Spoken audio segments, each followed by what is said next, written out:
Assalamu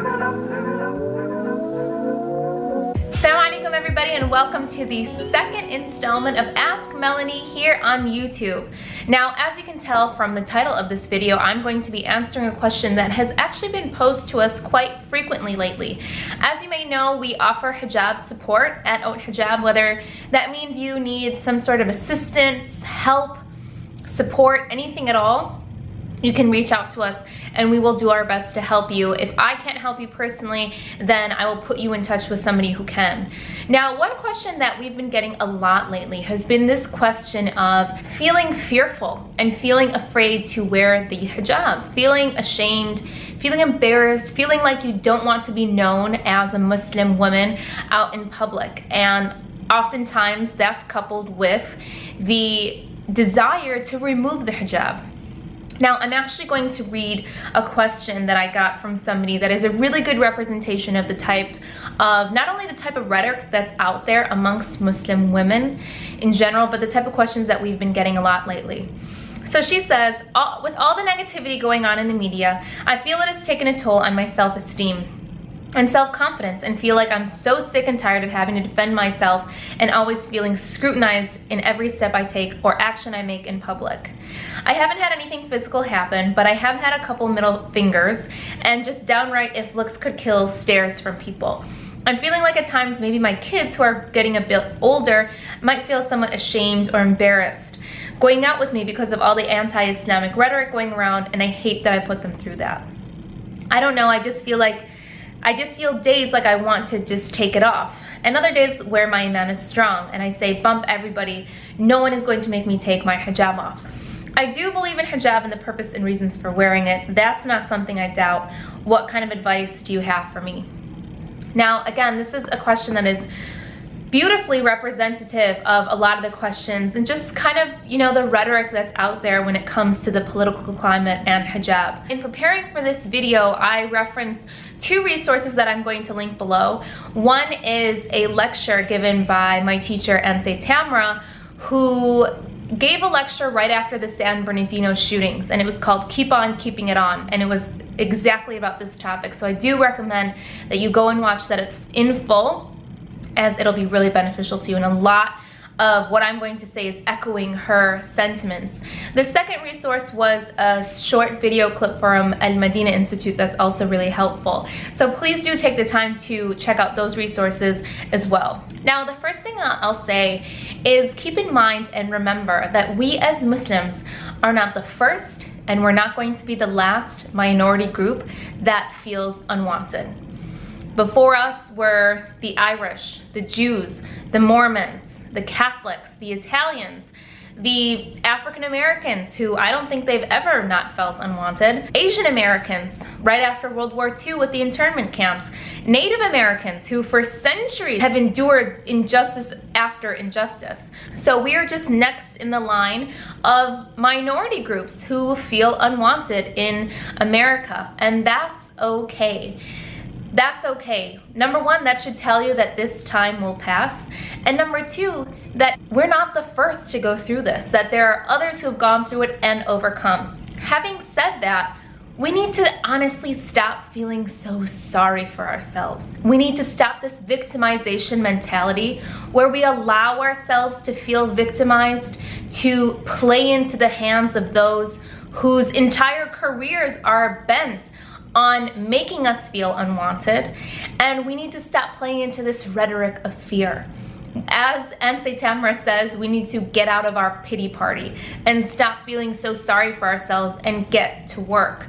There's so much work that we need to be doing as Muslim women, as Muslims in general, in this country, starting with ourselves, in our homes, in our communities, in our societies.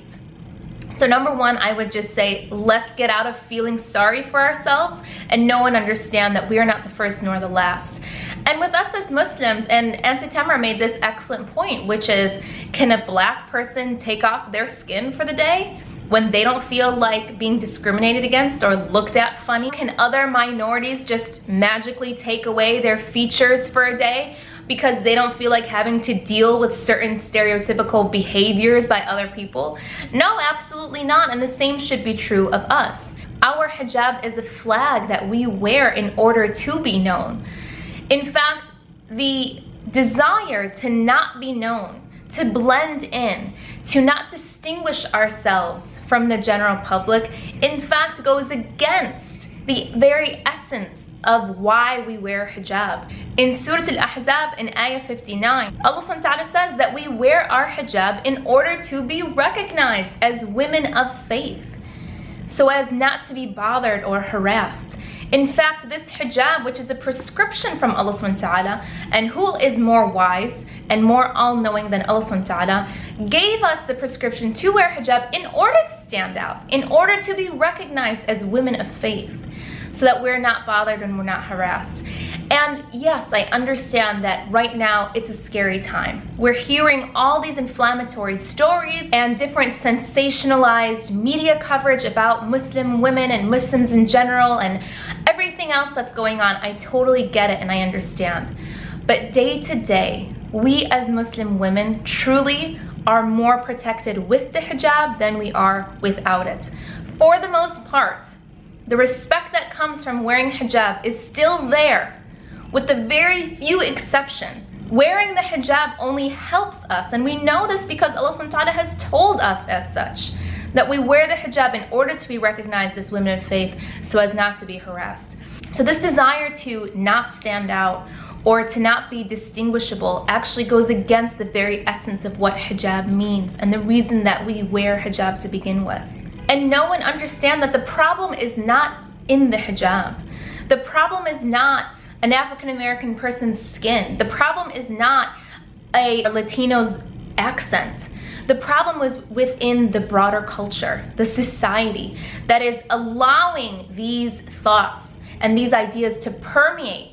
And that's why I said we need to get to work. Instead of worrying about our hijab, we need to be laser focused. What are we doing to make this society a better place? What's your contribution? What are you doing so that your neighbors can look at you and say, wow, what a standout citizen, what an amazing human being. What are you doing? What are we all doing? If each and every single one of us were contributing to the society in the way that we should, Amr bil ma'ruf wa nahy anil munkar, if we were actually enjoining what is good and forbidding what is evil, an inherent responsibility on all of us. If each and every single one of us were doing that, then perhaps we wouldn't be in the situation that we're in today. But unfortunately, we've neglected our iman, we've neglected Allah subhanahu wa ta'ala, we've neglected our prayers, we've neglected our basic duties as Muslims. And therefore, a part of the blame lays on ourselves. So take it upon yourself to examine everything that you're doing, good and bad. What are the things that I need to stop doing and what are the things that I need to start doing? Get out there. Whatever it is that's your calling, that's your strength, that's your thing. There's so many issues that need to be worked on. There are so many areas of expertise that each and every single one of us can take one thing and do that to the best of your abilities. And if anything, it's our responsibility at this time as Muslims to be the carriers of truth, to be the ones standing proud and tall in our hijabs, representing Tawheed, the oneness of God, representing justice, representing the most upright characters and morals and manners and behavior. So first of all, know and understand that we are not the first nor the last. Number two, that to say I don't want to be known as a Muslim goes against the very essence of hijab. Number three, that it's actually our responsibility as Muslims to be the ones in the forefront so that we can bring others with us to the truth. And number four, and this is a point that Ansay Tamra makes that was just made so much sense, which is it's okay if other people don't like us. We don't need everybody to like us. We can withstand the middle finger. We can withstand the glares and the stares. We can take one for the team, hopefully, for our ummah, for the greater cause of why we stick out as Muslims. And are we really going to let a few stares get to us so much that it makes us think long and hard about deep decisions we've made to further our connection with Allah subhanahu wa ta'ala? To further a prescription that has been commanded upon us as Muslim women? Are we really going to let it get to us that much? It's going to bother us that much, these few people who don't like us? Well, what about Allah subhanahu wa ta'ala? How does He feel about you? How does He see you? Does He like you? That's what should matter. Not these rando people who you're probably never ever even going to see again. And when it comes to your neighbors and your co-workers, they should know you well enough, and you should have a good enough relationship with these people that they know you, that they could defend you and speak out against anyone who spoke ill of Muslims, because they know a Muslim, that they are just people, that they are humble, generous, and kind people. So if it's the people around you that have misconceptions, then kill them with kindness. Show them through your actions what it is a Muslim is, looks like, acts like. Don't let your hijab be the scapegoat. Don't let your hijab keep you anonymous. Don't let the hijab take you away from Allah subhanahu wa ta'ala's blessings and favor. The next point is an ayah in Surah Al-Hijr, where Allah subhanahu wa ta'ala is talking directly to the Rasul sallallahu alaihi wasallam, where He says, Allah subhanahu wa ta'ala, proclaim what you've been commanded and turn away from the idolaters. Indeed, we are sufficient for you against the mockers. Allah subhanahu wa ta'ala is telling the Prophet sallallahu alaihi wasallam, continue to spread your message, spread your word of faith and of truth. We are sufficient for you. We are sufficient for you against the mockers. Allah subhanahu wa ta'ala is sufficient for you against anyone who has anything bad or ill-intentioned towards you. Allah subhanahu wa ta'ala is sufficient for you. And that is something you should carry in your back pocket every day. When you're walking through the streets and you're standing tall and confident, knowing that Allah subhanahu wa ta'ala is sufficient for you. And He says that to you directly in the Quran. I am sufficient for you against the mockers. Do not let what people say or think prevent you from worshiping Allah subhanahu wa ta'ala. Do not let what people say or think prevent you from wearing hijab, from fulfilling a fard in our religion. Now, the last point that I'm going to touch upon is the children. The way that you act is how your children are going to feel. So if you're fearful, if you're embarrassed, if you're ashamed, your kids are going to feel that, and that's how they're going to act. But if you feel proud and confident and strong in your belief, if you have that true conviction and you walk where other people can see that conviction oozing out of you, likewise your children are going to see that, and that's the tone that they're going to take. So don't feel afraid for your kids. Kids are extremely resilient. They're much smarter and stronger than we give them credit. But if you lead by example, and if you are that strong, confident woman in every situation, you have nothing to worry about when it comes to your kids. And you know what? Even if something does happen to them, again, not everybody has to like your kids either. That's okay. Let it be a learning experience for them. Anything that they go through that's negative is going to make them stronger. It's going to build up their character, and it's going to make them better for it. So don't worry about your children. Don't fear for them. They're just fine.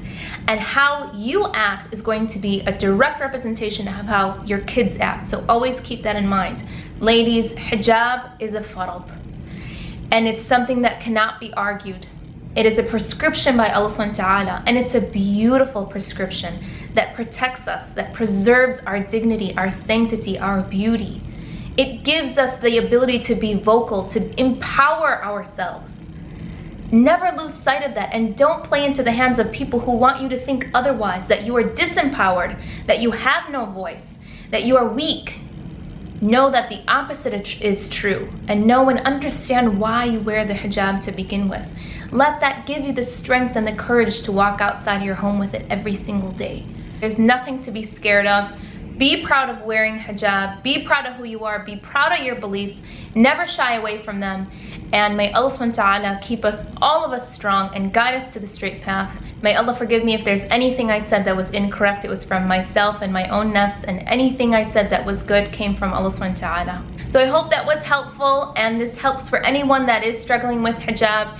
If you have any questions that you'd like me to answer for this series, you can leave them below, or you can email me at melanie@hautehijab.com. And as always, stay updated with us on all of our platforms, Instagram, Snapchat, and all the rest. And we'll see you next time, inshallah. Take care. Assalamu alaikum.